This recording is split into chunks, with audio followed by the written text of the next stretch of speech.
Good day, and thank you for standing by. Welcome to the Freshworks third quarter 2025 earnings conference call. At this time, all participants are in a listen-only mode. After the speaker's presentation, there will be a question-and-answer session. To ask a question during the session, you will need to press star 11 on your telephone. You will then hear an automated message advising that your hand is raised. To withdraw your question, please press star 11 again. Please be advised that today's conference call is being recorded. I would now like to hand the conference over to your first speaker today, Brian Lawn, Director of Investor Relations. Please go ahead. Thank you. Good afternoon, and welcome to Freshworks' third quarter 2025 earnings conference call. Joining me today are Dennis Woodside, Freshworks' Chief Executive Officer and President, and Tyler Sloat, Freshworks' Chief Operating Officer and Chief Financial Officer. The primary purpose of today's call is to provide you with information regarding our third quarter 2025 performance and our financial outlook for our fourth quarter and full year 2025. Some of our discussion and responses to your questions may contain forward-looking statements within the meaning of the Private Securities Litigation Reform Act of 1995.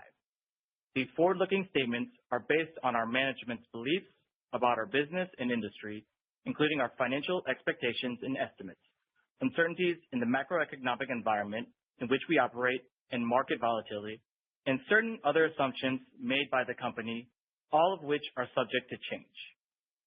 These statements are subject to risks, uncertainties, and assumptions that could cause actual results to differ materially from those projected in the forward-looking statements. Such risks include, but are not limited to, our ability to sustain our growth, to innovate, to reach our long-term revenue goals, to meet customer demand, and to control costs and improve operating efficiency. For a discussion of additional material risks and other important factors that could affect our results, please refer to today's earnings release, our most recently filed Form 10-K, and other periodic filings with the SEC. Freshworks assumes no obligation to update any forward-looking statements in order to reflect events or circumstances that may arise after the date of this call, except as required by law. During the course of today's call, we will refer to certain non-GAAP financial measures. Reconciliations between GAAP and non-GAAP financial measures for historical periods are included in our earnings release, which is available on our investor relations website at ir.freshworks.com. I encourage you to visit our investor relations site to access our earnings release, supplemental earnings slides, periodic SEC reports, and a replay of today's call, or to learn more about Freshworks. And with that, let me turn it over to Dennis. Thank you, Brian. Freshworks delivered an outstanding Q3, marking the third consecutive quarter this year that we surpassed our estimates across growth and profitability metrics. We grew Q3 revenue 15% year over year to $215.1 million on both an as-reported and constant currency basis, approximately 3 points above the high end of our previously issued estimates. Non-GAAP operating margin expanded to 21%, 5 points above our estimate. Our free cash flow margin was 27%, and we added a fifth straight quarter of Rule of 40+. We ended the quarter with nearly 75,000 customers, including new logos such as global auto manufacturer Stellantis, multinational bank Societe Generale, the Pennsylvania Gaming Control Board, and Travis Perkins plc, the UK's leading distributor of building materials. Our positive results also reflect significant expansion deals with existing customers like Wiley, the Access Group, and iRhythm Technologies. In Q3, we saw a more than 40% year-over-year increase in the number of new and expansion deals with greater than $50,000 in ARR. Our strategy has focused on 3 key growth drivers: investing in employee experience, delivering AI capabilities across our products and accelerating adoption, and driving continued expansion in customer experience. At our Investor Day in September, we outlined our path to $1.3 billion in ARR in the next 3 years, and we continue to make progress towards our goal of ESM, AI, and ITAM, each generating over $100 million in ARR. Before we dive into the results, I want to speak to the transformative AI opportunity ahead for Freshworks. We have over 50 AI-driven applications in the hands of customers right now, and the direct monetization of these products demonstrates that we are driving incremental growth and that customers are realizing tangible outcomes from our AI. The headline here is that businesses need the right foundation, workflow, data, and security that all work together, and that's what we provide. Companies will continue to rely on us because we have the operational context, data connections, and governance needed to manage full service functions like customer support and IT service at scale. Security, privacy, and compliance are already built into our architecture. That's what makes our AI enterprise ready compared to general purpose AI. Employee experience continues to lead in durable growth, achieving over $480 million in ARR. That represents 24% year-over-year growth on an as-reported basis and 23% year-over-year growth on a constant currency basis, an acceleration from Q2. Three primary growth drivers that contributed to these results include expansion into departments outside of IT, continued growth upmarket, and deepening our foothold in IT asset management with Device42. Enterprise service management continues to be an important expansion lever as customers increasingly use Freshservice in areas of their business outside of IT. Our ESM solution, Freshservice for Business Teams, has doubled its annual recurring revenue in the past year and exceeded $35 million in ARR in Q3. Customers like Databricks, RingCentral, and Qualcomm are using our ESM offering to automate workflows and deliver more personalized employee experiences at scale. As of Q3, 1 in every 4 eligible Freshservice customers are using Freshservice for Business Teams. To meet this surging customer demand, today we announced that we are expanding enterprise service management access by making Freshservice for Business Teams available as an independent product for non-IT functions. With a standalone product, we are no longer limited to using IT as our entry point, and we can now sell directly to HR, finance, facilities, and legal, even if an organization is already locked into another ITSM tool. Second, we continue to move upmarket with mid-size and enterprise customers. In Q3, ARR from customers who spend more than $100,000 with us grew 25% year over year. The steady flow of new product innovations like employee journeys, our AI-powered onboarding and offboarding capability, and increased adoption of business teams contributed to the momentum of these larger customers. Freshworks is positioned as a clear alternative to legacy players, and we continue to displace incumbents. In Q3, we delivered our highest ITSM competitive win rates in 2 years as customers selected Freshservice for its ease of use, fast deployment, and lower total cost of ownership. Freshworks has an established track record in ITSM. Mid-market and enterprise organizations want speed and simplicity, and Freshworks delivers. One example is Hultcat, the largest U.S. dealer of Caterpillar equipment, who saw significant improvement in efficiency and productivity as agents were able to handle nearly 10,000 tickets within 6 months and bring their average ticket resolution time to under 5 hours. The third growth lever in EX is our advanced IT asset management offering expansion with Device42. In Q3, we closed our biggest Device42 new deal to date with the largest U.S.-based sporting goods retailer. Device42's deep integration with Freshservice and its differentiated discovery engine made it the clear choice for enterprises that are seeking real-time visibility and control. The momentum is evident as half of our top 10 largest deals in the quarter included a Device42 component. In addition to these three growth drivers, we're deepening our presence across key verticals. For example, in Q3, we doubled our law firm customer count, reaching over 1,000. In sports, we want to congratulate the Los Angeles Dodgers, one of several Major League Baseball teams that rely on Freshservice, on winning back-to-back World Series, and also the McLaren Formula One team for winning back-to-back Constructors' Championships. Finally, we continue to drive greater efficiency and focus on our go-to-market motion. On the leadership front, we welcomed Enrique Ortegon as Senior Vice President and General Manager of America Field Sales. Enrique's experience leading high-performing sales organizations will help sharpen our execution, accelerate growth, and strengthen our GTM discipline across North and South America. Now let's talk about our AI tailwind. Freddy AI continues to be a growth driver and expansion opportunity across EX and CX, and is delivering exceptional results for thousands of customers who are seeing tangible business value and returns quickly after adoption. As we stated before, we believe this can be a $100 million standalone revenue stream over the next 3 years. AI is becoming a core productivity engine for every team, not just for IT. And here's why Freshworks is winning. Our products sit where real work happens in customer support, IT, HR, and operations, helping businesses automate tasks, resolve issues faster, and deliver better experiences with less effort. Our AI is deeply embedded in how our customers work every day. It's writing replies, classifying tickets, generating insights, and increasingly taking action on behalf of employees and customers. The results speak for themselves. AI ARR has doubled year over year. Customers are now using Freddy AI to resolve millions of problems every week. And our new AI agents are performing real work across industries, from handling returns in e-commerce to managing employee requests in HR. As a testament to our AI momentum, we have seen AI agent usage expand more than sixfold in the past 7 months, while our existing AI Copilot solutions continue to double in usage year over year.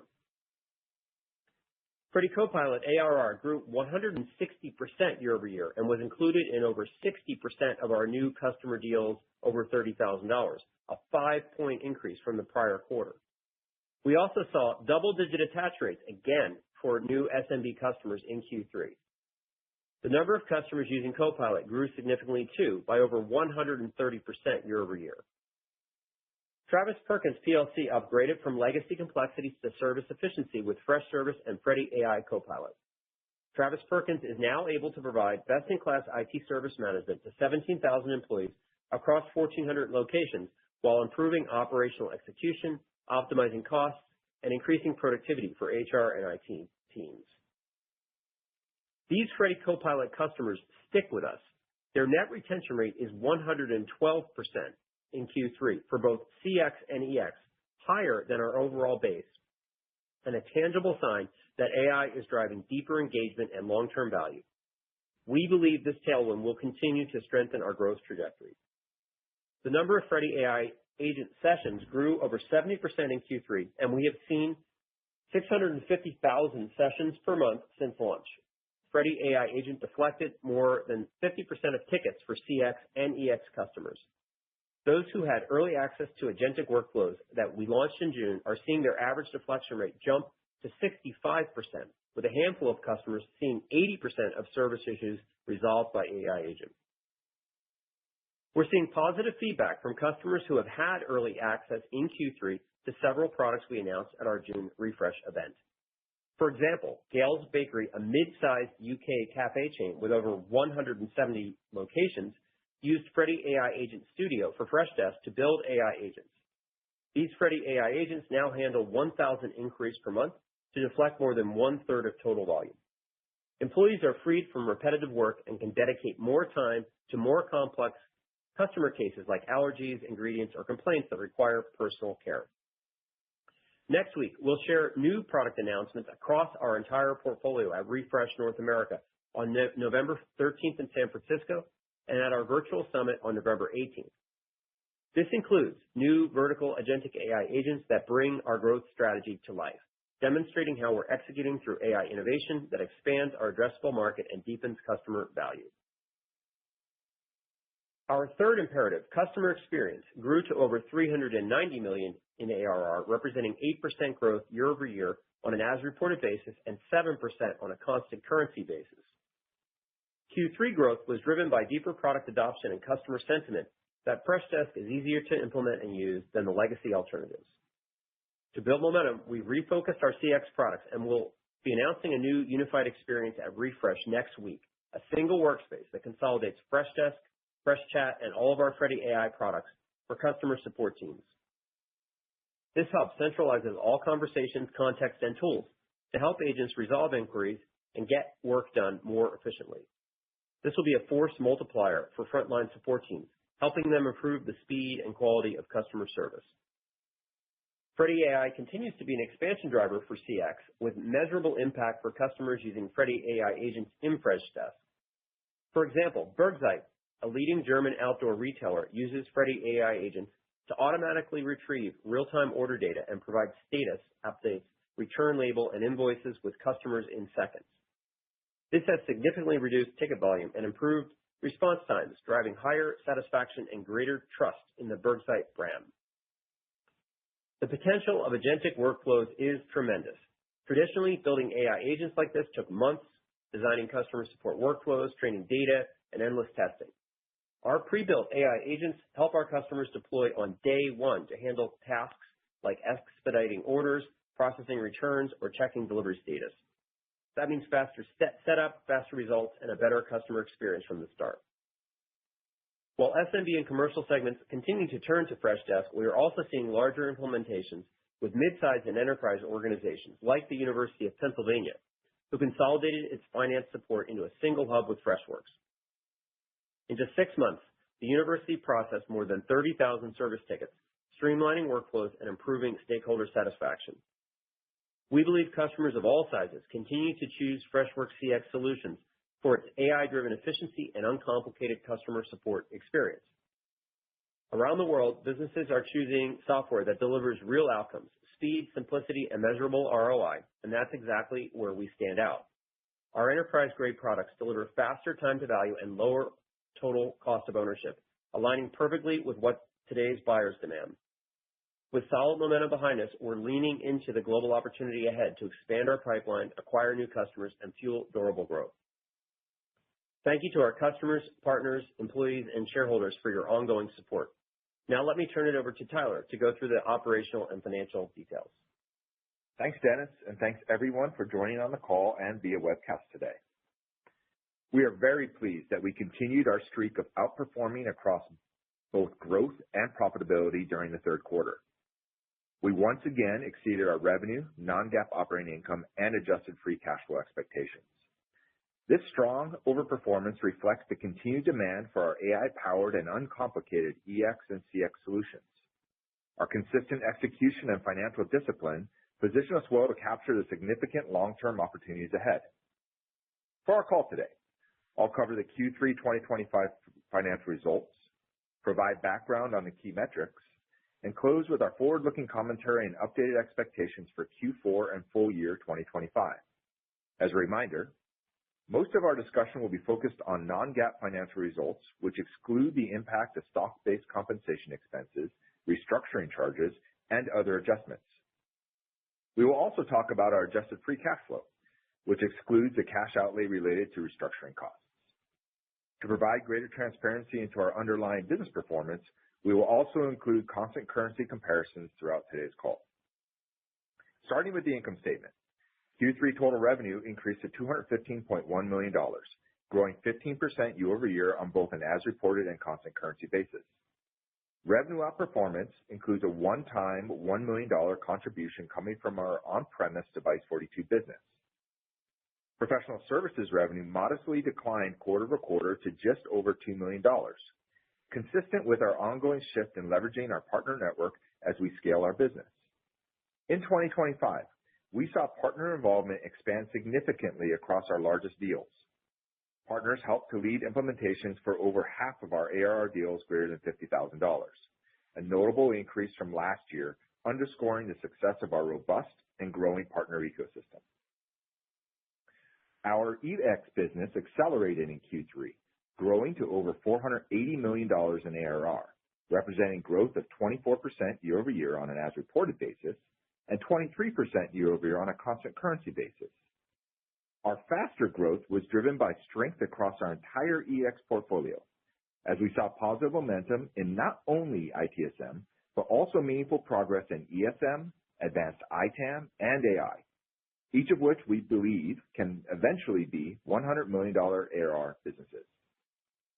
Our CX business increased to over $390 million in ARR, reflecting growth of 8% on an as-reported basis and 7% year over year on a constant currency basis.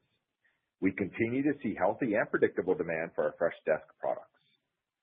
Moving to margins. We maintained a non-GAAP gross margin of 86% in Q3 as we continue to scale our business efficiently. Our non-GAAP operating income for Q3 came in at $45.2 million, representing a non-GAAP operating margin of 21% and ahead of our prior expectations, reflecting our continued top-line momentum and effective cost management. Moving to operating metrics. Our net dollar retention came in at 105% on an as-reported basis and 104% on a constant currency basis, both in line with our expectations. Just like last quarter, Device42 represented a small drag of 60 basis points to net dollar retention. We expect Device42 retention to improve gradually as we continue to scale the business with our ITSM offering. Looking ahead, we estimate net dollar retention of approximately 105% on an as-reported basis and 104% on a constant currency basis for Q4. As of the end of Q3, the number of customers contributing more than $5,000 in ARR grew 9% year-over-year on both an as-reported and constant currency basis to 24,377 customers. This customer cohort continues to represent over 90% of our ARR. For our larger customer cohort, as of the end of Q3, the number of customers contributing more than $50,000 in ARR grew 20% year-over-year on an as-reported basis and 19% on a constant currency basis to 3,612 customers. This cohort represents over 50% of our ARR. We have continued to move upmarket successfully. For total customers, we added over 260 net new customers in the quarter and have nearly 75,000 customers as of the end of September 30th. Given the continued success of our upmarket strategy and our focus on mid-market and enterprise customers, we believe total customer count is no longer a meaningful indicator of our performance. Starting with the release of Q1 results next year, we will discontinue reporting this metric on a quarterly basis and shift our focus to larger customer measures that better reflect how we manage the business and its trajectory. Now let's turn to calculated billings, balance sheet, and cash items. Our calculated billings grew to $224 million in Q3, representing growth of 14% year-over-year on both an as-reported and constant currency basis, matching our prior expectation on an as-reported basis and coming in ahead of our constant currency forecast of 13%. Looking ahead to Q4 2025, our initial estimate for calculated billings growth is 17.5% year-over-year on an as-reported basis and 14% on a constant currency basis. For the full year 2025, we expect calculated billings growth to be approximately 16% year-over-year on an as-reported basis and 14% on a constant currency basis, both of which are in line with our expectations from last quarter. Moving to our cash items, we generated $57.2 million in adjusted free cash flow in Q3, driven by continued operational discipline and strong collections. This resulted in an adjusted free cash flow margin of 27%, which represents an over 5% point improvement year-over-year. For the full year 2025, we now expect to generate approximately $222 million of adjusted free cash flow, with approximately $55 million in Q4.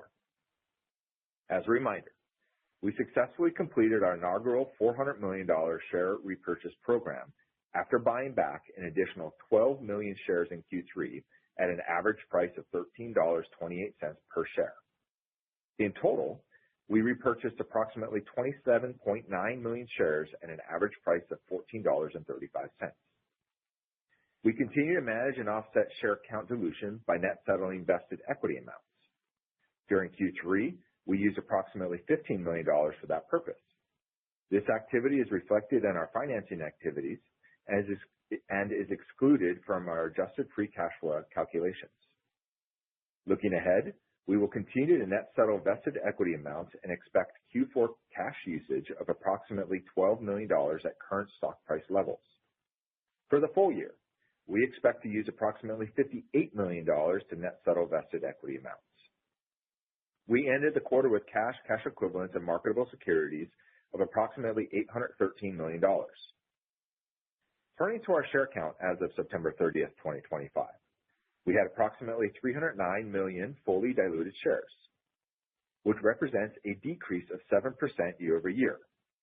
The fully diluted calculation includes 282 million basic shares outstanding, which represents a decrease compared to both the prior year and quarter. It also includes 24.5 million shares related to unvested RSUs and PRSUs, and over 2 million shares related to outstanding options. We remain committed to thoughtfully managing our share count dilution over time. Now on to our forward-looking estimates. For the fourth quarter of 2025, we expect revenue to be in the range of $217 million to $220 million, growing 12% to 13% year over year. Adjusting for constant currency using FX rates from Q4 of last year, this reflects growth of 11% to 13% year over year.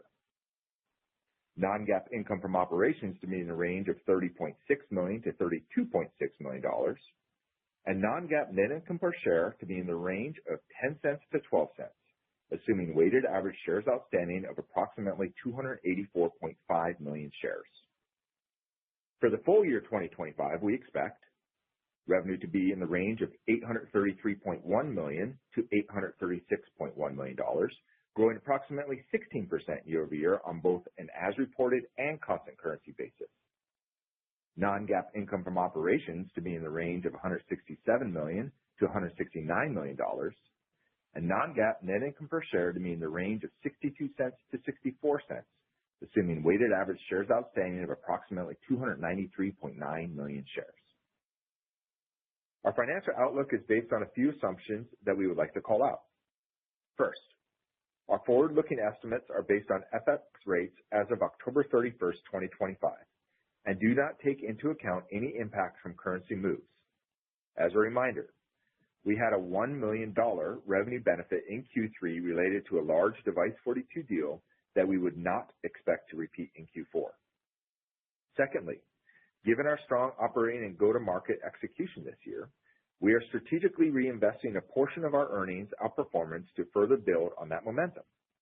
As such, we anticipate a one-time increase in spending during Q4 to expand our pipeline and drive customer acquisition, with a modest corresponding impact on operating margins. These planned investments are reflected in our financial outlook and position us well for continued growth. Looking beyond Q4, we are reaffirming the long-term model we outlined at our Investor Day in September.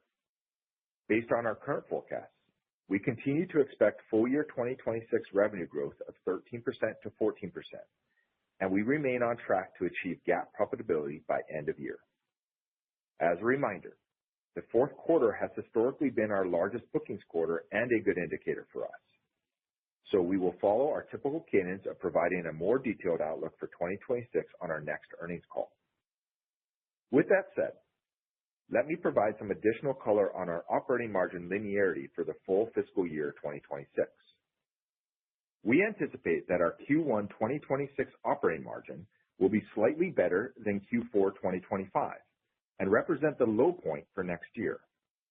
This is driven by the strategic decision to move the timing of our annual merit increase process from April to January, as well as the reset of U.S. payroll taxes and the start of new benefit plans. Following this Q1 low point, we project a subsequent linear ramp-up throughout the remainder of fiscal year 2026, culminating in an operating margin exiting Q4 2026 at over 23%. Our results underscore the exceptional execution and financial discipline our global team has demonstrated throughout the year.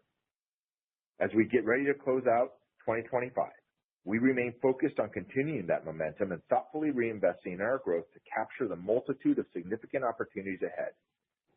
We appreciate your continued confidence in Freshworks as we execute on our strategy to deliver long-term profitable growth. And with that, let us take your questions. Operator? Certainly. At this time, we will conduct a question and answer session. As a reminder, to ask a question, you will need to press star 11 on your telephone and wait for your name to be announced. To withdraw your question, please press star 11 again. Please limit yourselves to one question and a follow-up, and please stand by while we compile our Q&A roster. One moment for our first question. Our first question will be coming from Scott Berg of Needham & Company. Your line is open. Hi, everyone. Really nice results here in the quarter. Dennis, I wanted to talk about the announcement today. You're selling ESM as a standalone solution. That's certainly not news to us that we're paying attention at the Analyst Day. But just want to hear, kind of, I guess, how you're thinking about that solution. Is this going to be sold with a separate sales force now as you're selling it standalone? It's going to be sold with the same, sales folks that you're using, and any changes to, I don't know, pricing or I guess, whatever the marketing message looks like around that in the standalone environment. Yeah, thanks, Scott. So First of all, we launched Freshservice for business teams in 2022. We had a lot of demand outside of core IT departments for a service desk solution, and that, as you know, has been a huge driver for us. We crossed $35 million in ARR. That business has doubled year over year. About a quarter of our customers now, for our Freshservice customers now, are using Freshservice for business teams in some way, shape, or form. So it's a really strong value proposition. And what we've seen is some prospects where they might be locked into a contract for their core ITSM with a larger incumbent. They don't necessarily want to increase their vendor dependency on that incumbent. They want to preserve optionality to potentially move to us at a later date. But they need a solution now for the teams outside of IT, and that's why we launched this. In those cases, we can sell to them now. We can preserve that optionality, get to know them a little bit. So when that contract does come up for renewal for core ITSM, we're there, and they've had a positive experience with us. There's no new sales force around this. We already have, a pretty well-worn try to buy way of getting a lot of customers started. So all of our typical outbound and inbound marketing methodologies apply here. It's going to be the same sales force we have, so we think we'll get a lot of scale out of that. And this is on top of the core ESM business that we have, the product that is attached to Freshservice. We think that alone, when we talked about this at Analyst Day, that alone has a path to $100 million. This is additive to that. So we're launching it today. We'll have more next quarter in terms of early traction, but we're pretty positive about where this is going to go, just given the success of the products that we've had in the market already. Excellent. Then from a follow-up perspective, maybe this is for Tyler, it's around your buyback program. It expired in the quarter. You've certainly been buying back some shares at higher levels. I didn't see that repeated here, which I kind of almost expected, I guess, in the quarter, or at least an expansion of those efforts. Should we take that as maybe an indication or a shift in your capital allocation strategy, or maybe there's something more on just on a timing basis there? Any details there would be great. Thank you. Yeah. Hey, thanks, Scott. Yeah, we finished the inaugural buyback in Q3. So we just finished it a month and a half ago. That was authorized a year ago for $400 million, and we completed that. And we were happy to get that done. I think the weighted average price is just over $14. We are committed to working with the board on a continued capital allocation strategy. We've always said we've been open to M&A. If that comes forward, we're obviously going to invest in the business where that's needed, but we're producing a lot of cash flow now. And we'll continue to talk about the board about other uses of capital, including other buybacks. We are still doing our net settles, and we provide the data there. And so we're still spending money every single quarter on net settlements, and that's been outside of the buyback. So that'll be a continual discussion that we will have with the board. Awesome. Nice quarter again. Thank you. Yeah. And our next question will be coming from Alex Zukin of Wolfe Research. Your line is open. Hi, how are you? This is Mark Keitzer on for Alex Zukin at Wolfe. Congrats on the great results. Can you just give us a little bit more color on how you're balancing the monetization versus adoption play with the Freddy AI suite of tools? Any way we should think about how that might change with the new agent capabilities? Yeah. So just to recap our strategy, we have a Freddy AI agent, which is a consumption-based model for CX, where our customers pay us on a per-session basis. We have Freddy Copilot, which is a per-seat license adder. And then we have our Freddy Insights, which is only available in the enterprise plan. So different products have different monetization levers and paths. For AI agents, we've historically priced those based on sessions. With our agentic AI agents coming out in a matter of weeks, we have revisited pricing. We're not revealing that now, but we are going to be more in line with industry pricing, which is considerably higher than where our pricing historically has been. We think that the market will support that based on what we've seen in early access, with some customers seeing up to 80% deflection rates based on their use of AI agents.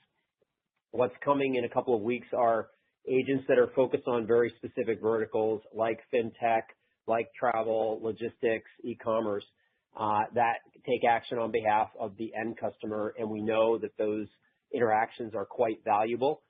We're not quite to the point to move to full resolution-based pricing, and frankly, neither are our customers.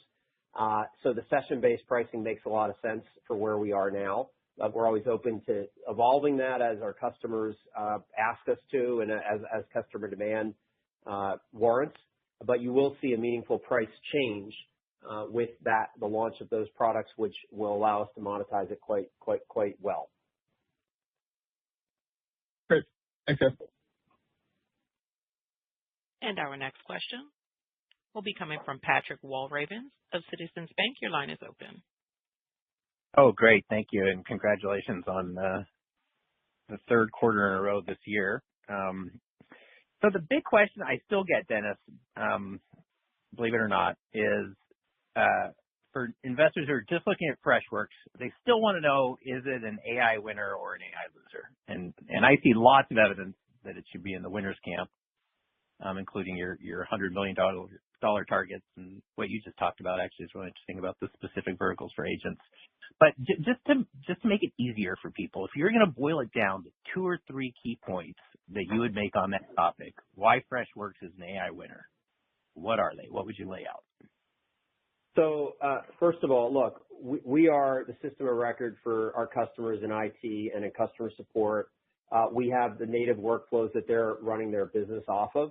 And that is super important for all of what we're focused on. The products that we ship have ready-made skills, guardrails, governance, things that our customers all need in order to run their support and IT departments, and that's what they demand. So there's a meme that everybody's going to go directly to OpenAI or to Anthropic to build their solutions. That's just not going to happen. In such complex environments as Seagate's IT department or some of these others.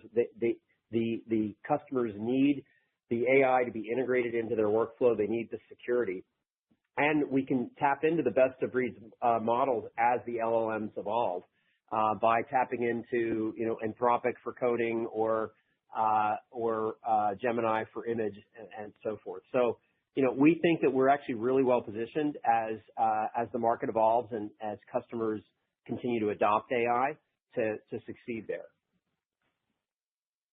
Awesome. Thank you. And one moment for our next question. Our next question will be coming from Elizabeth Porter of Morgan Stanley. Elizabeth, your line is open. Hi, this is Oscar on for Elizabeth. Thank you for taking my question. Congrats on a great quarter. I wanted to ask, in terms of government exposure for Freshworks tends to be more state and local. I just wanted to check if you have seen any impact from the government shutdown, either in the form of longer sales cycles or smaller deals, and either directly or indirectly if it has pressured any small businesses within CX. Thank you very much. Yeah, it's Dennis. So we've seen no impact whatsoever.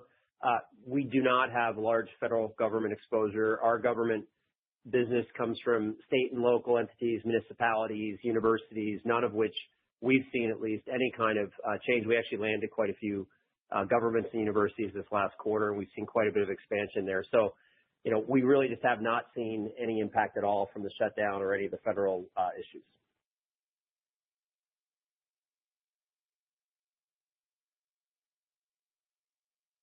Thank you very much. One moment for our next question.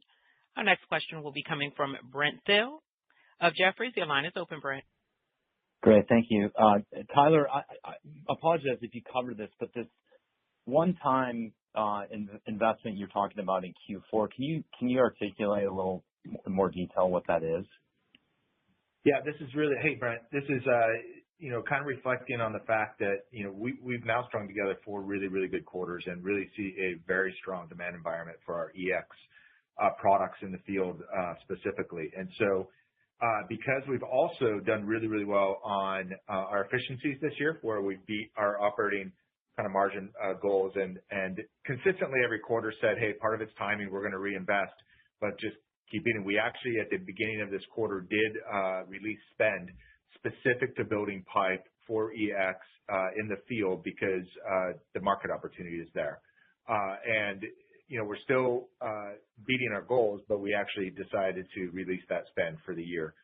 It's more one time, just for Q4, not repeated. That's why we also kind of give the linearity for operating margins for next year as well. And I'm sorry, where does that go into? Reps, marketing? What's the? Oh yeah, it's majority of it is marketing, and it's really pipe and demand gen efforts. Okay, I got some good ideas. We can talk later about the campaign.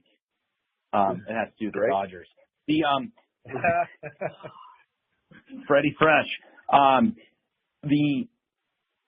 just for Dennis, when you talk about that 25% growth above 100K, it seems like the referenceability is building really well. Like, what are kind of the next milestones? It's been going well. It seems like it's heading in the right direction. But what are the next kind of hurdle that you'd like to see cross where you're like, okay, we're clearly on a continued trajectory. And not that you aren't. It's just like what's the next stop, if you will. Yeah, look, I think we've got a really good sweet spot in customers ranging from 5 to 20,000 employees. That's where there's a ton of business out there that's looking for a solution that is enterprise grade, that is faster time to value, that's got AI built in, and we're going to continue focusing there. I think in terms of where we're headed, we talked in the Analyst Day about continuing to drive our EX business in the low to mid 20s in terms of growth. You saw a slight tick up in growth on a constant currency basis this quarter. We're going to keep pressing these larger and larger deals every single quarter. For us, the attach rate for D42, that's an important metric that we look at. How many of our larger deals are including Device 42? We have a big milestone coming up in Q1 where we expect to release Device 42 on cloud. Once we do that, we'll be able to tap into another segment of the market that doesn't want to go on-prem with any solution. They want everything to be in cloud. It'll also make it easier for us to upsell our existing customers into Device 42 as a product. That's going to be another accelerant to growth. So we've got a lot of positive, I would say, momentum and positive accelerants to that business. And Tyler was just talking about the demand gen investment we're making in Q4. That's all going into the EX business and into AI. But that really is a huge driver for us as well. So I think EX has a lot of kind of positive momentum behind it, and we're just going to keep leaning into it every single quarter. Great, thank you. As a reminder, to ask a question, please press star 11 on your telephone and wait for your name to be announced. Our next question will be coming from Brian Peterson of Raymond James. Brian, your line is open. Hi, thank you. This is Jonathan McCary on for Brian. So I wanted to ask on some of the AI deployments in your customer base. Can you talk about the appetite for that and how that may differ between the SMB and then the more mid-market enterprise customers? I'm curious specifically if you're seeing that it's a more important piece of the conversation in certain parts of the customer base, or if SMBs versus enterprises are moving from pilots to kind of forward deployments quickly. I'd be curious how that differs across the different customer sizes. Yeah. So as we look at our AI paid footprint, it's actually pretty even across SMB, mid-market, and enterprise. We've seen traction across all three, and different companies are in different stages of understanding AI and adopting. In terms of products, the product that clearly is leading for us has been Copilot. That's the product that for us is both most mature functionally, and if you think from a customer standpoint, that's the first port of call where you still have a human in the loop. They still have some control, so they feel more comfortable going there first.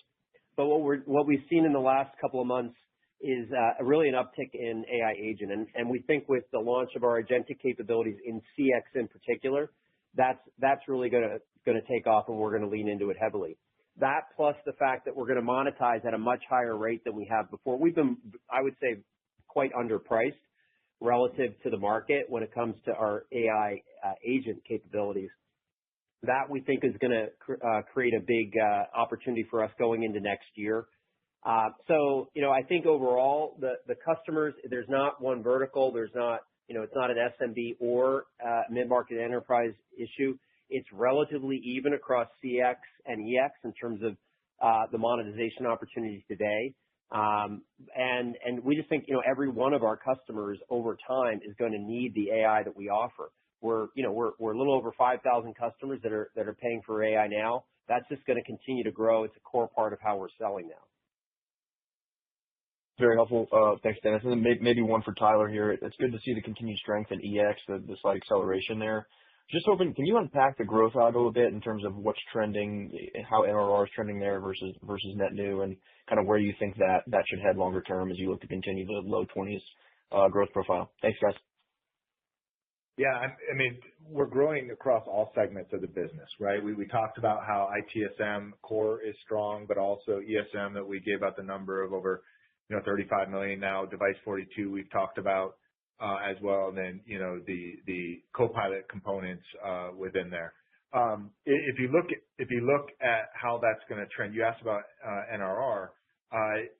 Our EX products have always had strong NRR. Device42 is a little bit of a drag because of the stuff we inherited when we made that acquisition. But we also said, hey, we expect that to actually start coming up. And we've also said that EX has kind of always had enterprise-grade net dollar retention numbers. Churn numbers, which is high single digits, and that continues. And it's just a very, very strong product.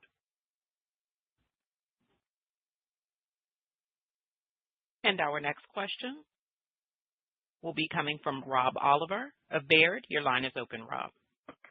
Great. Hi, good afternoon. Thanks for taking my question. Dennis, I wanted to go back to the ITSM win rates that you called out, I think the best in 2 years. And that's also coming, I think, as you've really pivoted the business, up towards that mid-market or upper end of mid-market. And just wanted to get a sense from you for, kind of what the biggest key differentiators have been there in terms of repositioning for that opportunity. And then as you look at kind of your pipeline today, how you feel about, the pipeline as it sets up relative to the competition and kind of what's winning when you go head-to-head with some, potentially bigger players at the low end of their stack. And then I had a quick follow-up question. Yeah, sure. So, look, what we've built over the last couple of years is a complete enterprise-grade solution for that helps an IT department drive their operations, power their operations, and deliver great employee service. And that's what we're selling. That's what's working in the marketplace. Enterprise-grade product that has the kind of security and extensibility that you'd expect and that can work in a large account. The kind of extensibility outside of core ITSM. That's why Device42 is super important for us. Typically, buyers are looking for their ITSM and their asset management solution all in one. That's what we provide now. The functionality outside of IT, that's also something that everybody looks for when they're making these decisions. And, 2.5 years ago, the product wasn't there. So a lot of this momentum has happened relatively recently. A lot of customers are looking for choice in that market. There hasn't been a lot of choice. The largest provider is very focused on the biggest customers in the market or the biggest companies in the market. And that leaves a lot of room for us to compete in that kind of lower end of enterprise, upper end of mid-market. Think of New Balance with 5,000 or 6,000 employees, or Seagate with 20,000 employees, or, we had a customer this time through Flowserve with about 20,000 employees.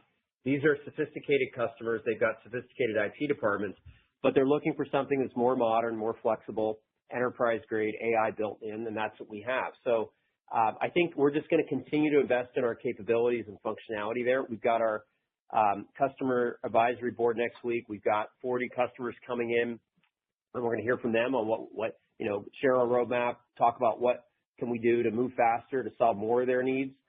We got a lot of ideas last year at our CAB that we put into practice and launched in innovation that has delivered and that has helped us continue to move up market. And then at the same time, the whole go-to-market side of things has matured as well. That's why we're confident in investing more in Q4 in demand gen, because we have a much better sense for how investment in demand gen connects to actual return. And we feel if we do that now, we'll just get a head start on Q1 because we've got a really good pipeline going into the last quarter. In terms of the pipeline, I would say that when we look at, when I looked at pipeline, let's say 18 months ago, $100,000 deal was a big deal, and we made a big deal about it. Now, we have tons of $100,000 deals. That's not an unusual deal anymore. The bigger deals are $500,000 lands. And the other thing is that we would be invited into those $500,000 RFPs 2 years ago, and we would often lose. And we'd win the $100,000 deal or the $30,000 deal, we'd lose the $500,000 deal. This last quarter, I can't recall a deal over $200,000 that we're involved in that stall. Now, it may have happened, but nothing that I was involved in was a loss. So I think we're just getting better at competing and winning for those larger deals, and the capability is there, the functionality is there. All that's a winning combination for us. Great. That's really helpful. Thanks, Dennis. And then, Tyler, I apologize if you touched on this at all, but, that net revenue retention number is kind of really stabilized in that kind of 104 to 105 range on a constant currency basis for the last 3 quarters, and you guys are getting some on-market momentum. I realize, trailing indicator, but, how you think about that kind of leveling off and potentially starting to improve, and what kind of visibility you have into that? Yeah, we're pleased with the progress we've made there, both, on the expansion products we've introduced, and we think ESM is, going to be a new land, but then have a much bigger expansion opportunity once we start landing that if we can bring in Freshservice, but obviously with Device 42 and others, and on what we've been doing on churn. We've been talking about churn for a year now, how we've just been getting a little bit better incrementally, and that's not something that moves really quickly. We guided to essentially the same amount for Q4, which is stable. And obviously at the end of the year, based on what we learned this quarter in terms of expansion, the pipe will guide for next year. But yes, I feel like it's heading in the right direction. And then, we've been talking about this as the mix shift of our business continues to move more towards EX, and that is, the majority of our business now. The attributes of that business are much better, and we will get a tailwind from that at some point.